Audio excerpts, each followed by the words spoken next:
건희쌤의 그거 봤어? 안녕하세요. Hello everyone. 저는 한국어쌤 건이라고 합니다. 그거 봤어? 의 팟캐스트 호스트로 이 자리에 섰는데요. 가장 재밌고 가장 엄선된 작품들만 모아서 소개하는 K-Universe 팟캐스트입니다. 자, 오늘 그거 봤어는 어떤 이야기로 찾아왔을까요? 할리우드의 마블에게 Marvel Universe가 있듯이 한국에서도 2022년 새로운 유니버스가 등장하기 시작합니다. 인간의 치열한 생존을 가장 어둡고 드라마틱하게 그려낸 드라마가 바로 그 유니버스의 시작인데요. 오늘 알려드릴 K-유니버스는 바로 두구두구두구두구두구두구두구 네! 드라마 몸값 In English, bargain 바로 시작합니다. 네, 여러분은 지금 건희쌤과 함께하는 그거 봤어? 팟캐스트를 듣고 계십니다. 자, 그럼 우선 드라마 몸값 줄거리부터 알려드릴게요. Here's a summary of bargain.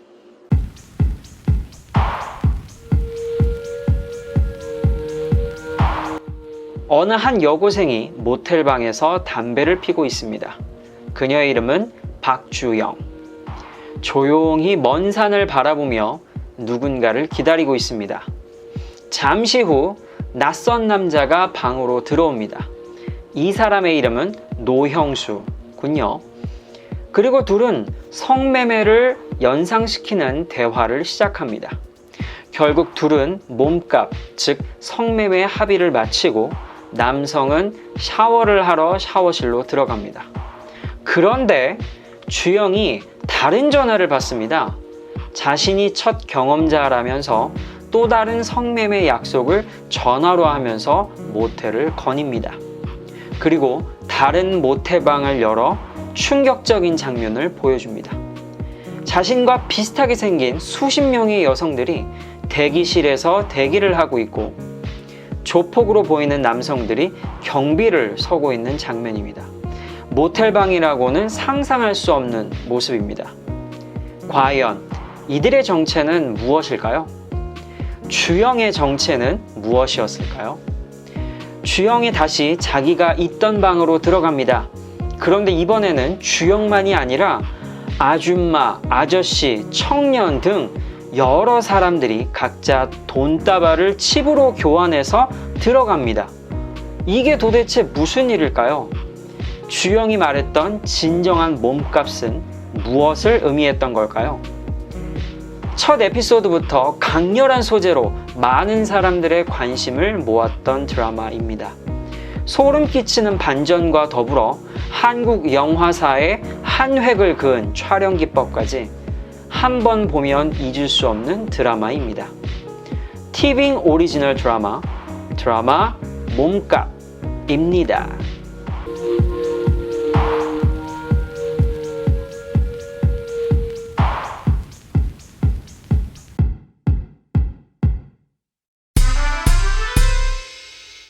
여러분은 지금 그거 봤어? 팟캐스트를 듣고 계십니다. 이번 팟캐스트에서는 드라마 몸값에 대해 나누고 있는데요. 몸값에 대한 관전 포인트 하나, Concrete Universe의 시작. 사실 이 드라마는 티빙 오리지널 제작이 처음이 아닙니다. 한국 OTT 플랫폼 중 하나인 왓챠라는 플랫폼에 소개되었던 한국 단편 영화 몸값의 확장판인데요. 저도 추천 리스트에 올라왔길래 호기심에 봤는데 와, 정말 흡입력 있는 단편 영화였어요. 고작 14분짜리 단편 영화였지만 그 14분의 흡입력과 반전이 숨어 있었습니다. 이충현 감독의 대표작 몸값을 토대로 티빙 오리지널이 재난 스릴러 영화, 물론 드라마죠. 드라마로 거대하게 만들어냈습니다. 원작의 내용은 몸값 에피소드 1과 아주 유사합니다. 한 여고생과 성인 남자가 성매매를 흥정하지만 알고 보니 성매매가 아닌 남성의 장기매매였던 것. 그런데 이 장기매매 현장에서 단편 영화는 끝이 나지만 티빙 오리지널 장편 드라마 몸값은 장기매매 경매 현장에서 갑자기 대지진이 발생합니다. 그야말로 뜬금없는 장르 전환인데요. 반전의 반전이 에피소드 1화부터 나오기 때문에 시청자는 2화를 볼 수밖에 없습니다. 장편 드라마 몸값의 연출은 단편 영화 몸값의 촬영부였던 전우성이 맡았는데요. 그런데 이게 끝이 아닙니다. 뉴스에 따르면 이 몸값의 세계관은 거대한 콘크리트 유니버스의 한 부분에 지나지 않다고 합니다. 콘크리트 유니버스는 한국 웹툰 1부 유쾌한 왕따와 2부 콘크리트 유토피아를 원작으로 실사화하여 제작한 실사 유니버스입니다. 티빙 오리지널 드라마 몸값을 시작으로 드라마 유쾌한 왕따, 콘크리트 마켓, 영화 콘크리트 유토피아 등을 통해 대지진을 겪은 사람들이 다양한 환경 속에서 각자 생존하는 그림을 아주 입체적으로 그려낼 예정이라고 합니다. 와, 한국도 이제 마블처럼 독자적인 유니버스가 구축되는 듯 합니다. 한 가지 의아했던 점은요, 이 단편 영화 몸값은 사실 웹툰에 등장하지 않았던 스토리였어요. 완전히 다른 얘기인데 왜 이 영화를 유니버스의 시작으로 삼았을까 궁금했는데요. 이 단편 영화에서 보여준 인간의 욕망과 탐욕, 그리고 반전에 제작진이 매력을 느꼈던 것 같아요. 그래서 아마 유니버스의 시작을 몸값으로 하면 좋지 않았을까 생각했던 것 같아요. 한국의 새로운 유니버스, 콘크리트 유니버스의 시작을 알리는 드라마 몸값입니다. 네, 여러분은 지금 그거 봤어? 팟캐스트를 듣고 계십니다. 이번 팟캐스트에서는 드라마 몸값에 대해 나누고 있는데요. 몸값에 대한 관전 포인트 2. 하늘이 무너져도 살아날 구멍은 있다. 드라마의 스토리는 첫 에피소드부터 아주 충격적입니다. 미성년자인 고등학생의 조건 성매매를 다루고 있는데요. 한 시골에 위치한 모텔에 한 소녀가 학생복 차림으로 낯선 남자를 기다립니다. 둘의 대화는 조건 성매매를 암시하듯 흥정을 시작합니다. 그런데 그 흥정이 끝나자마자 여학생은 전화를 받으며 그 방을 나섭니다. 그리고 여자가 다시 들어왔을 때 남자는 수술복을 입은 알 수 없는 두 사람에게 둘러싸여 당장이라도 수술을 당할 것처럼 보였고, 여자뿐 아니라 수십 명의 사람들이 그 방에 들어와 있었습니다. 알고 보니 그 모텔방은 성매매의 현장이 아닌 장기매매의 현장이었던 것. 성매매를 하려고 온 남성은 졸지에 장기매매 희생자가 되어버렸습니다. 우리는 이 남성이 억울하다고 생각해야 할까요? 물론 성매매 그 자체에 대한 토론을 한다면 따로 얘기해야겠지만, 이 남성은 미성년자 여학생과 성매매를 시도했고 무조건 불법입니다. 심지어 학생복을 입은 걸 보고서도 오히려 탐욕에 눈이 멀어 성매수를 하려고 했던 사람이었습니다. 죽어도 싼 거죠. 하지만 드라마는 여기서 그치지 않습니다. 아무리 이 남자가 죄를 지었다지만 그렇다고 해서 그 남자가 장기매매 심판을 받아야 한다는 뜻은 아닙니다. 여자는 아무렇지 않게 이 남자의 장기와 혈액형을 설명하면서 경매를 진행합니다.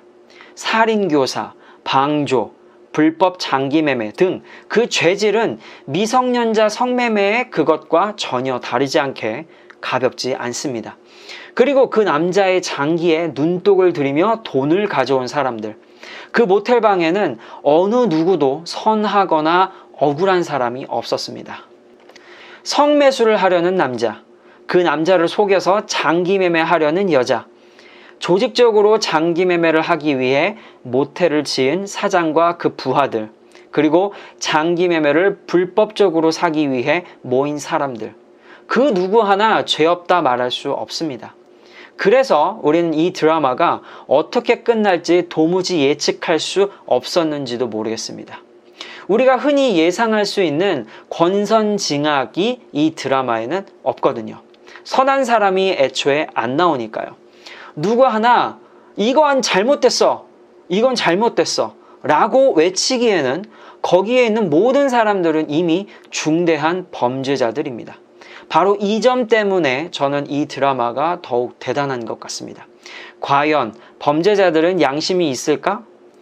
각종 범죄자들이 모였을 때 정의나 도덕 같은 신념이 받아들여질 수 있을까? 과연 범죄자들만 있는 공간에서 생존하려면 어떻게 해야 하는가?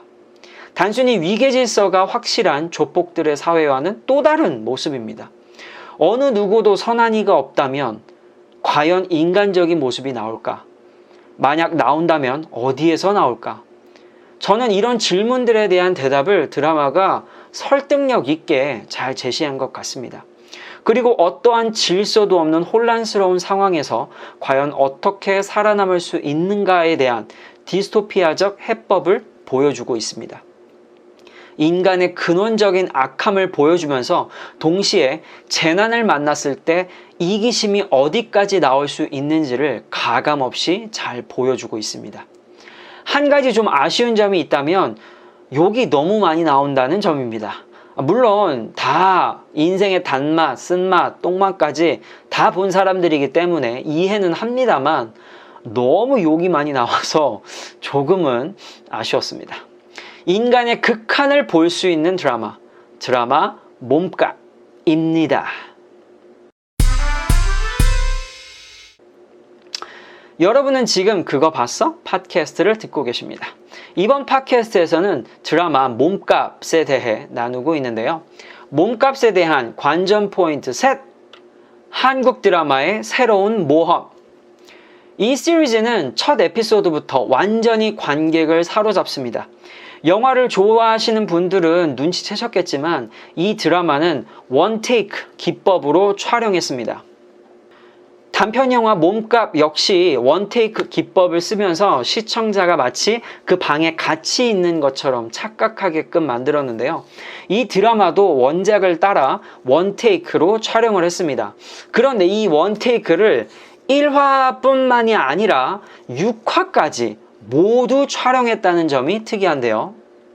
아카데미 촬영상 등 3개 부문에서 수상했던 유명한 영화 1917, 1917처럼 One Continuous Shot으로 촬영한 것을 계속 보실 수 있습니다.